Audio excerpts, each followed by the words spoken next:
Hi, you can see my beautiful face this time.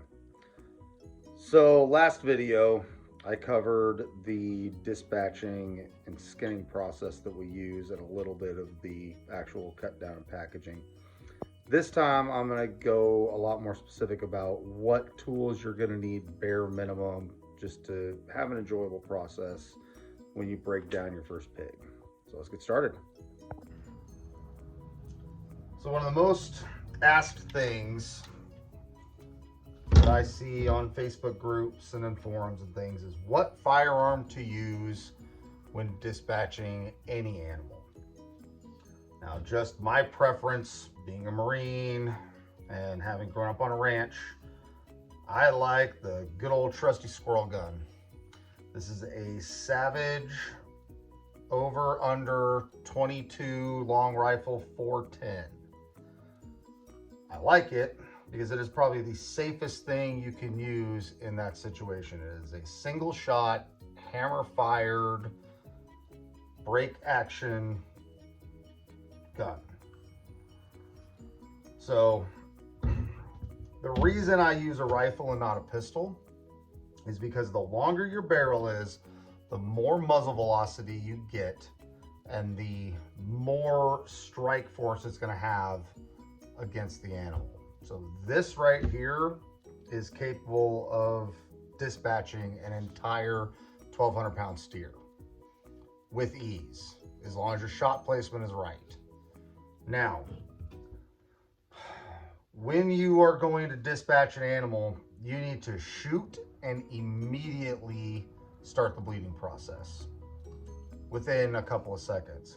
Because if you don't, they're going to be twitching around, and then you just create an even more dangerous situation for yourself by not immediately bleeding. So I like this because even if I'm by myself, I can take the shot, I can break the action open, I can toss it off to the side, get my knife out, and do my bleed. Or if I'm working with another person, this is only going to fire one shot, and the action has to be closed in order for it to even be able to do that. So I am able to keep the action open when everything is set and ready, close the action, cock the rifle, select it with this little switch to make sure that I'm in the right fire mode, take the shot, and immediately break it. And then whoever is going to be the person sticking the pig knows that this weapon is now clear and they have a safe condition to move in. In the unlikely event, especially for newer people, in the unlikely event that you actually do have a misplaced shot and that animal is still alive, what you don't want to have is something with a 50 round magazine in it, like a Ruger 10/22, because now you have a live weapon involved in the situation where you also have an injured, scared animal. That's already stressful enough. That's already going to be a big enough problem to deal with. The last thing you need to do is throw a semi-automatic 22 rifle into that. So keep safety in mind when you select what you use. Make sure that you use a rifle, not a pistol. Barrel length matters.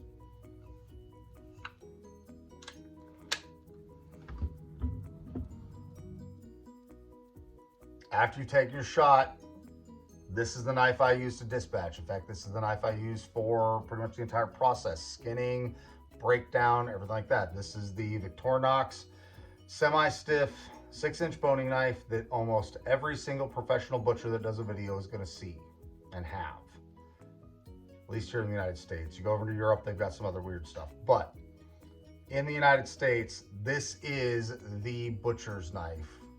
It's going to look a lot like any of the cheaper versions that you're going to see out there. This is what I use for the bleed. This is what I use for skinning, and this is what I use for breakdown. Now, you don't have to go out and spend $150 on a knife. This knife cost $35 off of Amazon, I think, with shipping. 30 or 35, somewhere in there. It is very cost effective. That's why a lot of butchers use it. It's a quality knife. and it will last you. You're not going to be doing the bearded butchers where you're putting hour upon hour, day by day with this knife. So it will last. This should be a knife that you could buy once and forget about. However, I don't recommend doing that.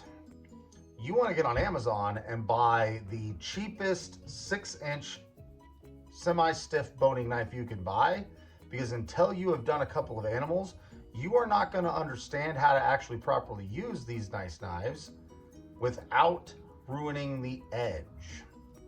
If you don't understand how to protect the edge on a knife, don't bother going out and spending the big bucks on the $255 Victorinox butcher set. For starters, you're not going to use all the knives that are in there because you're not doing that level of butchery. And second thing, you will just ruin those knives. So go out for your first knife and buy the El Cheapo. I think you can get them for $12 on Amazon. Still decent quality, still going to get the job done. And especially if you're doing poultry, this is not my knife for poultry. I have an El Cheapo knife for poultry that came in a butchery kit that we bought years ago. A sharpening steel. If you are doing anything with butchery and you don't have a sharpening steel, you should rethink your process. This is probably the most used tool second to your knife. It should always be on you. That's why every single professional butcher you see will have one of these in their scabbard. I'm going to do a whole separate video after this that goes into caring for your knife, how to use the steel, how to go and re-apex and reshape your blade. I'll get deep into the angles, the micro serrations, all of that. But for right now, you can go to Walmart and spend 10 bucks and get a sharpening steel that will work. Especially if this is your first time doing it. You don't need the $50 F-Dick full ceramic steel, because chances are you're going to drop that and break it within 10 minutes of owning it. So go out, buy the El Cheapo sharpening steel, have it on you, have it handy, because you will constantly be using it to sharpen. When you actually start the cutting process, you're going to want a cutting board. No matter what surface you're using, actually we generally use for a table something like this. Just a cheap table from Walmart that you can pick up from almost any box store actually, that has the height to bring it up to a countertop height table, because you don't want to be bent down the whole time working on that animal. If it's your first time with a pig, it's an all-day process that you're going to have for breaking down that pig, figuring out how to debone. But you're going to want some kind of a cutting board. The bigger you can get, the better, but obviously operate within your price range. I think this was $20 at Bed Bath & Beyond. Might have even got it in the clearance thing. It's warped. It's been through the dishwasher. Doesn't have to be fancy. This is there to protect whatever I'm working on from my knife, my cleaver, and my saw. And it also protects those tools, because this is easier on my knife and easier on my saw and easier on my cleaver than this is. It's a whole different type of plastic. You will not regret buying a bone saw if you are planning on processing your own animals. Don't skimp on this. They're not that expensive. I think this was $35 with some extra blades off of Amazon. This is the Limb 25-inch saw. Now, I go for a big, long stroke saw because you have to separate the carcass, and modern genetics animals are bred to have a longer carcass. So that 18-inch hacksaw is not going to do the job. You're going to fight it a lot. You're going to have weird looking shapes on your ribs. You want something with the length to be able to cover the entire carcass when you're cutting. Now, depending on how you're going to do your butchering, a cleaver may be in your future. I do these for pork chops. I cut entire turkeys and chickens in half with this thing. I ended up making one because the quality of steel you need the weight you need and the overall engineering behind it, because while it just looks like a chunk of metal I put an edge on, there is some science behind how this is made for it being a proper tool to harvest animals with. This thing can be used as an axe. I prefer to just use it on separating large joints, separating spines, separating spatchcocking. It's my smacker, my sharp smacker. But you want it to have heft. If you buy a commercial one, you want it to have heft. You're not going to be using this thing all the time, so you want that weight to be able to carry through. It should just naturally want to cut things in half. But probably the last thing is just a towel. Now, I like these worn out ones out of my wife's linen cabinet, because while it looks all gross and it's got strings coming out of it, this will actually be less likely to leave little pieces of fabric in it. And when you're dealing with the cold carcass, even just the heat from your hands, if you've got a quality piece of pork you're working with, or if you're working with chickens, your hands are going to get gross, and you need to be able to keep a grip on things. So always have a towel. You can get the microfiber ones, but when you're selecting the cloth to use, what you're trying to prevent is having little pieces of fabric coming off of this. So a brand new Walmart dish towel is not going to be what you're going to want to use. I prefer to use the old one. My wife doesn't get as mad because it's covered in blood when she gets it back, and it doesn't leave little fibers everywhere. And if you really want to get fancy, get yourself a high quality, flexible fillet knife.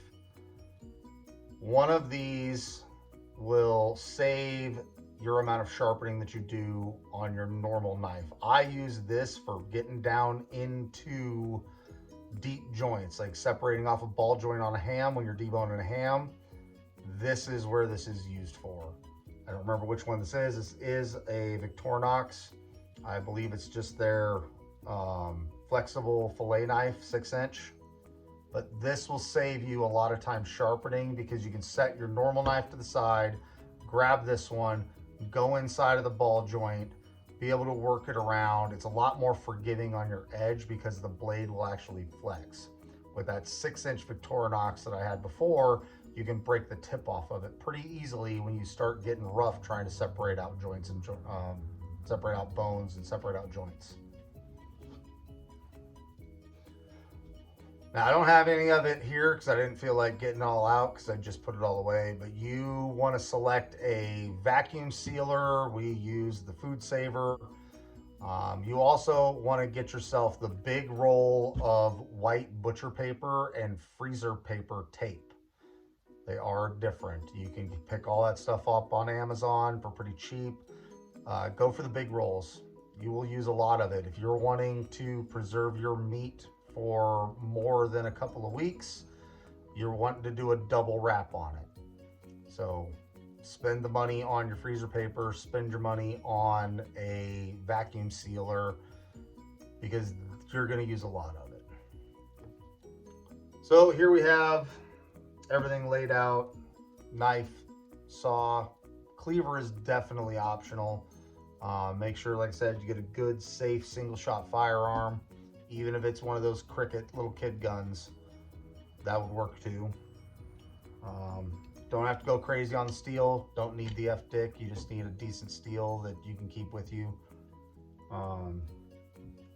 6-inch semi-stiff boning knife, like every other YouTube video says you should probably have. And the saw. I can't stress the saw enough. Like, do not skimp on your saw. Get a 25-inch, 22-inch minimum. I prefer 25-inch. Seems like a large thing to be dealing with, but it actually handles rather well because you are going to be pressing it up against the meat. You have good controllability with it.